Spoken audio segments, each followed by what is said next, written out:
NH29 आवाज सर्वसामान्यांचा। UP के धर्मांतरण विरोधी कानून पर सुप्रीम कोर्ट ने उठाए सवाल, कहा भारत एक सेक्युलर देश है। उत्तर प्रदेश में लागू धर्मांतरण विरोधी कानून को लेकर सुप्रीम कोर्ट ने सवाल उठाए हैं। अदालत ने कहा कि इस कानून के माध्यम से अपना धर्म बदलने के इच्छुक लोगों की राह को कठिन बनाया गया है। इसके अलावा जस्टिस JB पारदीवाला और जस्टिस मनोज मिश्रा की बेंच ने किसी की धर्म परिवर्तन करने की प्रक्रिया में सरकारी अधिकारियों की संलिप्तता और हस्तक्षेप को लेकर भी चिंता जताई।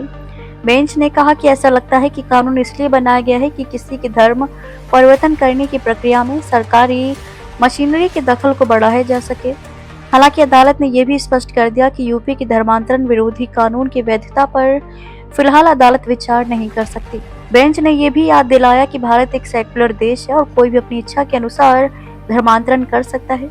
बेंच ने कहा, इस मामले में उत्तर प्रदेश धर्मांतरण अधिनियम के प्रावधानों की संवैधानिक वैधता पर विचार करना हमारे दायरे में नहीं आता। फिर भी हम ये मानने से खुद को नहीं रोक सकते कि धर्मांतरण से पहले और बाद में घोषणा से संबंधित नियम जो बनाए गए हैं वह किसी व्यक्ति की ओर से दूसरे धर्म को अपनाने की औपचारिकता कठिन करने वाले हैं। ये स्पष्ट है कि नियमों के माध्यम से धर्मांतरण की प्रक्रिया भी अधिकारियों का दखल बढ़ा दिया गया है। यहाँ तक कि जिला मजिस्ट्रेट को कानूनी रूप से धर्मांतरण के प्रत्येक मामले में पुलिस जांच का निर्देश देने के लिए बाध्य किया गया है। इसके अलावा अदालत ने धर्मांतरण के बाद घोषणा करने की अनिवार्यता पर भी सवाल उठाया। बेंच ने कहा कि कौन किस धर्म को स्वीकार कर रहा है ये उसका निजी मामला है। इस संबंध में घोषणा करने की बाध्यता तो निजता के खिलाफ है।